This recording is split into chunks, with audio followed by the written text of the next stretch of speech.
Thank you so much for joining the We Don't Play podcast show today, Rick. How are you? I'm doing great. It's an honor to be here. Thank you for having me. Thank you for being here, man. I'm really excited that you're here to share with us things that are very personal to us, which is communication, text, words. I can say from a message in a bottle all the way to a prompt. This is what we're dealing with in today's world. So I'm excited that you're here to share with us how we can maximize our leads and also maximize our visibility by using connections based on information and systems that we can build for ourselves and our businesses without having us to lift a finger. Yeah, I think that's a world I've lived in for the last 8 years. I've growing up in the world of, 30 years ago when the internet was just really being born and getting off the ground, before cell phones, writing letters to our friends in class, and then going through the whole dot-com bubble and the software revolution, now AI revolution, automating everything. It's been absolutely wild, but I think what matters more, if not now more than ever, is like a personal connection. Everybody's drowning in noise. You can't go on, the whole dead internet theory. It's like everything online is fake or automated or somehow a bot, and people just don't know what to believe anymore. So like it's just crazy. So yeah, I think personal connections matter more than ever. I think no matter what you do, it doesn't matter if you're with your girlfriend, you're selling your girlfriend, you're selling your boss, you're selling your customers, you're selling everybody, and having that personal connection still matters more than ever. That is so true. I feel like in today's world with AI and technology, people have lost the touch, but also still want to gain it through that same type of connection that you mentioned. And if we now, let's say, run it back into the beginning, let's take it all the way back to the beginning. How was your start compared to how you are now? And then through the journey, what made those changes to make it what it is today? Well, I think everything just adapts over time. So, 10 years ago, just creating like sequences and emails seemed personal. Setting up like in your CRM, 3 emails to be sent over 3 days. People used to think that was actually somebody, taking their time to actually follow up. That was like bleeding edge technology. Maybe it was 15 years ago. But I think everything is changing so fast in 2026 is that you have to stay current with all these trends and all these tools and learn how to maximize and get these things to work together. And that's really where I've been in the last 8 years. I'm the owner and founder of a company called Simply Noted. What we do is we help people integrate, automate, and scale sending genuine handwritten mail within their CRM, their payment platforms, there's e-commerce websites, wherever there's a triggerable event. We grab that data, we send it through a system, and Simply Noted writes in real pen with a real ballpoint pen with a machine a custom personalized handwritten note in their handwriting. So it's something that can be systematized, count on, productive, automated in a sense, and you're automating something that didn't or wasn't possible, at least people don't think is possible, is sending a genuine handwritten note in the mail. Because if you think about it, at least, I just turned 38 recently. Happy birthday. Handwritten notes. I'm sorry? Happy birthday. Oh, thank you. Yeah, my birthday was on Sunday, just about a week ago. But yeah, you think handwritten notes back in the late 90s, early 2000s, they were something that people really look forward to receiving. And the average person receives less than 7 handwritten notes a year. I think it's less if you took out all the birthday cards and holiday cards that people get. But if you got a personalized handwritten note, doesn't matter if it's from a coach, your boss, a vendor, that resonates and it sticks out and you remember it. And I think that's what we're trying to do is actually create systems and applications and tools that help people stand out amongst the crowd, because everything's just noise. If you think about your email, it's inundated. You go on social, you're getting retargeted. It's nothing but ads. You go anywhere, you go outside, you're just being shown ads all over the place. So it's really easy just to kind of zone out and not pay attention to things. But it's impossible. I don't know if this is a video podcast, but it's impossible to ignore something like this. When it actually shows up in your mailbox, it just looks genuine. It feels real. It is real. and people are curious to what it says, so it gets open 99% of the time. You got me thinking about something too when you look at email and electronic mail as it is today. Someone may be thinking, is this basically taking a handwritten note, writing it down, taking a picture, sending it as an email so they can feel your connection through what you've written as an image? Or Sure. is it something completely different so that someone's like, what are we listening to? Well, that's exactly what we do. So There we go. imagine, somebody on Shopify, Yeah. a customer bought something on Shopify. We can take all that data about their purchase, run it through an LLM, and create a hyper-personalized message based off of that purchase, and then actually do an output, to the order where it's actually incredibly personalized down to that person. So it feels even more real past the pen. When you see the pen indentations on the paper and the ink smearing, it already feels real. But when the message is leveraged with all these AI tools, it just takes it one step further. And this is what I was talking about, when we first started, is learning as everything evolves.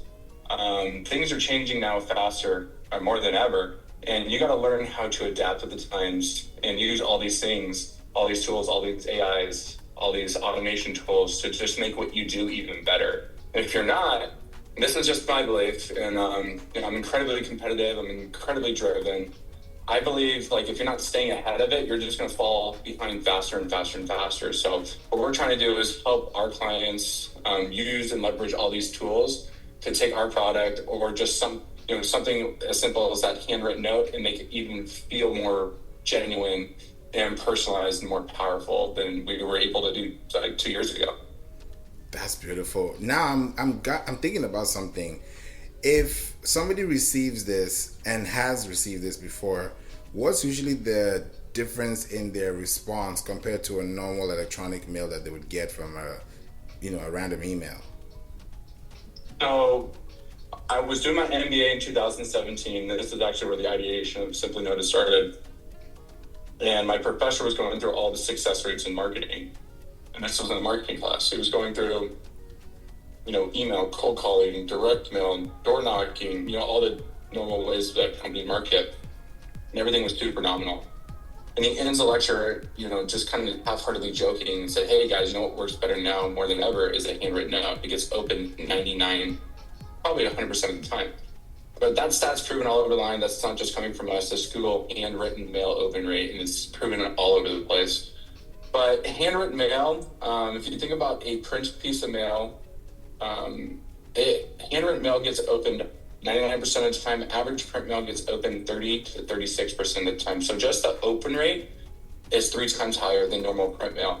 So if you're thinking about print mail, which has been automated forever, for every $10 you send or you spend on it, $6 or $7 is going straight in the trash.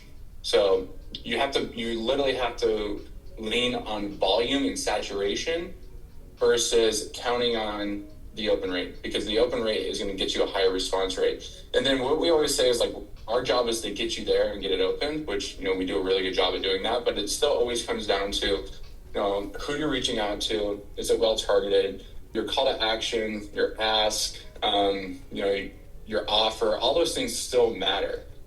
Simply Noted is just a vehicle. We get you there, but we help you get there in style. It doesn't look like a promotional marketing piece. It looks like an authentic relationship building piece that builds trust. And you're already standing out amongst all the other people who are marketing in the inbox or marketing online, where it just feels so impersonal. So when it comes to just mail, you're looking at somewhere between a 300% or more open rate versus print mail. And then, we work with all these different industries. We work with nonprofit, real estate, home services, politicians, B2B SaaS companies. I always think, we can work with anybody because sales is relationship driven, and what works better than a handwritten note to build a relationship in a sales cycle. But, we do have studies that show open rates and response rates in the nonprofit world, of the response rate being up to 27 times more versus print mail. I just think that is a testament to the open rate, and then just how personal and authentic handwritten feels versus all these other marketing strategies. Those are wild stats, Rick. I feel like when someone hears that, it's a no-brainer. And then the next question somebody asks is, okay, how do I maintain this? How do I scale this? Does this work for everyone? Is everyone going to win the same way that it's done because it's handwritten? What makes me stand out? So now people start getting, it's like when you answer one question, you get more questions after the answer. So that's what I'm also thinking that they would be thinking too. I could talk about this forever, but it's all about systems. I mean, by trade now, after 8 years of building this company, I've kind of more evolved as like a chief revenue officer that works in marketing and sales, but it's all about a system. So it's all about timing. When you send something, why are you sending it? What are you saying when you're sending it? How are you following up to it? So, for example, we work with a real estate team. And we really use the handwritten mail to build relationships. So we will automate the birthday card. We will automate the anniversary card. We will automate family birthday cards and really use that as like a tactical relationship building tool. But within these systems that we help them build within these automation tools like N8N or Make or Zapier, or even Claude Code now, we will leverage a part of their outbound system, the handwritten pieces for the market or the handwritten mail, but simply noted tracks delivery. So when we actually get a notification that the note was delivered, we can notify that sales rep or that real estate agent to actually text that person or automate a text or, hey, call this person, they just got their handwritten note. So we're now stacking technologies where we are building systems that help them, send something that's personal that they don't have to do themselves. We're notifying them like, hey, the note was delivered, call them. So now they're actually reaching out and building on top of that relationship and that personal touch of the handwritten note. And that person receiving it is like, wow, this person's really investing in me. Like they're actually thinking about me. They're actually taking the time. So that is really helping speed up and moving the sales cycle or increase lifetime value or get more referrals by just using technology. And it's really the teams that can conceptualize like, hey, what are we trying to do? What is our goal? And really start like, hey, this is where we want to start. This is where we want to go. We help them build out that workflow to help them automate it and build systems that are predictable and scalable. This is good. Wow. In terms of time and cycles, let's say onboarding process to implementation process, how long will it take the person that's getting on board with this, and what should they prepare for before it even gets started? Well, I think there's two use cases here. There's a relationship-driven place, so we always say like CX, customer retention, customer experience, and then marketing. You need to know how you want to use it. Marketing is different because people. We do have realtors who will like farm areas, or we'll have home service companies who will farm areas, or nonprofits who will try to do like fundraising campaigns. But you got to understand like what you're trying to achieve. And if you can, start at the start line and like, hey, this is what we're trying to do, and we draw out like a map of like what your goal is, it becomes a lot more successful than just trying to throw a bunch of darts on the wall and see what sticks. So it's the people who can conceptualize and be like, hey, this is the main goal. Let's take some time and make sure this is built out right. Those are the people that stick around, have long-term success, and have those systems to help them be more successful.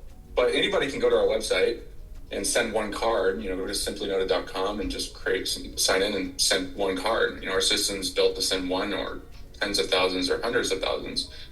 But, or you can also upload just like a spreadsheet, or you can build a list on our website and say, hey, I want these people with these home values, whatever, and build a list.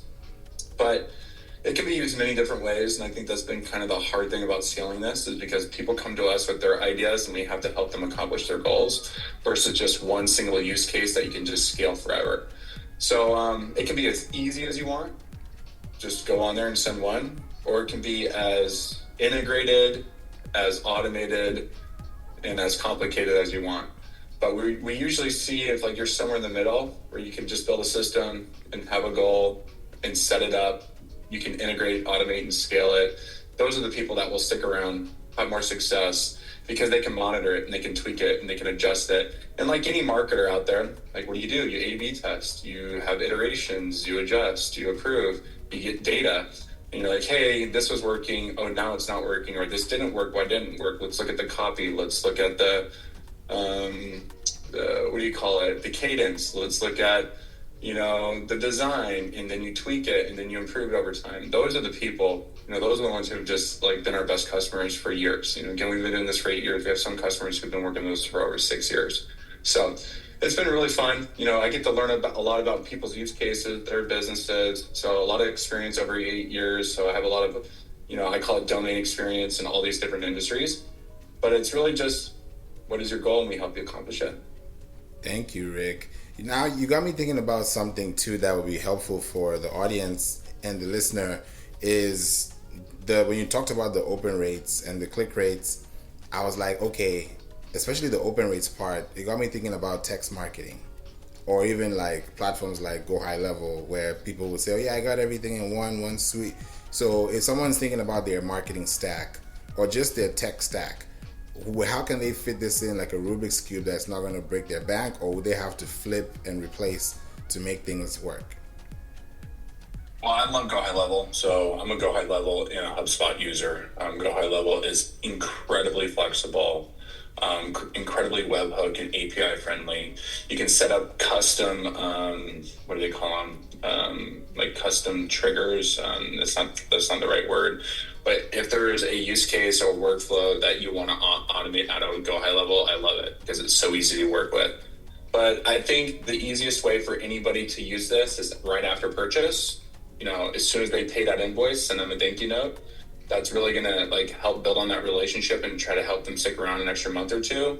Maybe get a referral, ask for a review, and then like anniversary of a purchase or a holiday. I mean, that's just like no brainer. I feel like we all are in sales. We all have to collect money to run a business, to pay for our lives. And if we didn't have our customers, like we couldn't run our businesses. So really honing in on that relationship.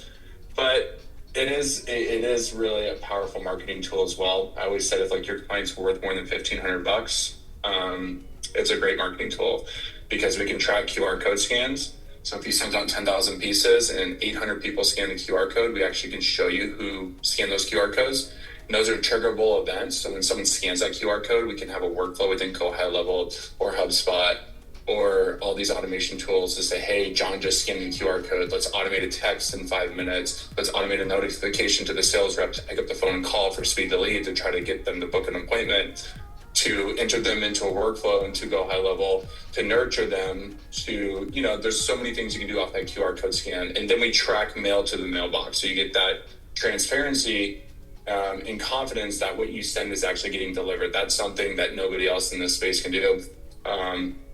So it's a really cool, at the end of the day, it's just a handwritten note, but I feel like what we've done is we've taken something that's so analog and not trackable before.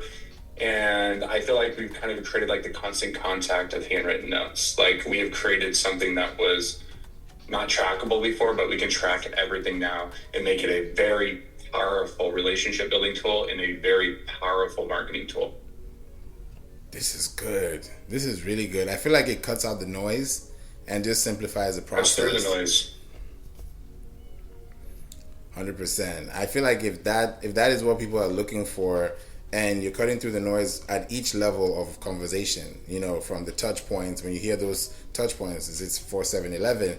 When you think about the touch points and connecting with them at different points, I feel like the handwritten note for me, and I'm sure other people will think the same way too, is if they feel that handwritten note is to them and their name is on that note, then the response rate they're going to get is at a higher velocity or capacity than just being tagged, on a post on social. Yeah, I mean, I think people try to complicate it, but it's complicated because it's new. But like, for example, like you run a podcast, like, at the end of your podcast, you say, hey, like, thanks for being on the show. We would like to send you something. I'm going to send you a link. Can you just let me know what your address is? And what you're really doing is now you're collecting that data. You have them fill out the address. That is a form. That's a triggerable event. And then you automate sending a thank you note to that person for being on your podcast. Now that person's going to get the perception that you sat down and took the time to send that. They can be entered into your CRM. Now they're in your newsletter. Now you have somebody who's nurtured and is less likely to, hit unsubscribe. Or now they're more likely to stay engaged because of something that they perceive that you sat down to take the time to send. So it's like you can do that with any business, any use case, any software. I mean, that's just where we're going as a culture with all this technology. Everything is automatable now. If you're just working with the right person who knows how to work with webhooks, APIs, and all these systems. That's true. That's true. If there's one thing you can tell the person listening that wants to take action on this, what would that one action step be so that they can be very precise with their steps? Has nothing to do with Simply Noted. As being an entrepreneur for 8 years, it's just getting started, taking action. Something I feel like I had like a breakthrough a few years ago. And I've heard this quote forever, is like, the magic is in the work you're not doing or avoiding. So we all have things in our life that we know we have to do, but we're avoiding it because it gives us anxiety, or we're stressed out because we don't know how to do it. And it's like, by you doing that is what is going to help you elevate to get to the next level, so you get out of being stuck at where you're at. So it's really just taking action, attacking your problems, facing your problems, fixing your problems. And when you're doing that, you're just going to be so uncomfortable, it's going to cause you to grow. And I always say this, I have kids, I always say you grow through what you go through. And you want to do hard things, because when you're doing hard things, it's going to force you to learn. I was an athlete for a long time. It's like working out, right? You work out over time, your muscle atrophies, it rebuilds itself, and then you get stronger and you get bigger. It's the same thing with that. Like, you face bigger, harder problems, like your brain is going to learn. It's going to get more little dimples and wrinkles, and you're going to be smarter, and you're going to be more, what's the right word? You're going to be better prepared. You're going to be more knowledgeable. You're going to be more effective, which is going to cause you to be better at whatever you're doing. That is true. That is so true. Wow. Thank you so much, Rick, for bringing all these gems and masterclass notes to us on the We Don't Play podcast show today. And I know people want to connect with you, get to work with you, even get to have a conversation with you, even if it's virtual coffee. How can they get in touch with you, and what are the next steps from here? Yeah, I'm very active on LinkedIn. So LinkedIn's great. It's just Rick Elmore, Elmore. They want to reach out, my email is rick.elmore@simplynoted.com. Or just go to Simply Noted if you guys are interested in kind of seeing this automated handwritten robots stuff. Again, I don't know if this is a video podcast, but we send you a big sample kit. I mean, that's nice. It costs us like $25 to send you guys just a simple sample kit for you guys to see everything about what we do. But yeah, I would say that just go to our website, reach out to me on LinkedIn, or feel free to reach out to me via email. I do the best I can. My email's inundated, it's like everybody's email, so I'll do my best to get back to you guys as fast as I can. Amazing. Thank you again for bringing all these amazing gems to us today, and I look forward to bringing you back on the show to tell us more amazing things like this in the future. It was my pleasure. Thank you. Anytime. Now, that was an episode, right? Thank you so much for listening to the We Don't Play podcast show. I'm so glad that you're here and you are sticking tight with us, especially to the very end. Now, this is season 11, and we're going to do it differently. And I want to make sure that every episode you listen to has something to give back, so that you can also learn more after you listen. Now, We Don't Play podcast show is where you listen, you live, you learn, and you earn. So if you're in any of those positions out of those 4, please make sure that you reach out to me. Send out an email through info@playinc.online. That's info@playinc.online. Or you could go to playinc.online, which is a website, www.playinc.online, playinc.online, and schedule a call so that we can get you on an SEO discovery call to talk about your business and help you with your marketing needs. Thank you so much for listening, and I hope this helped you. See you in the next episode. God bless you. Jesus loves you. Bye.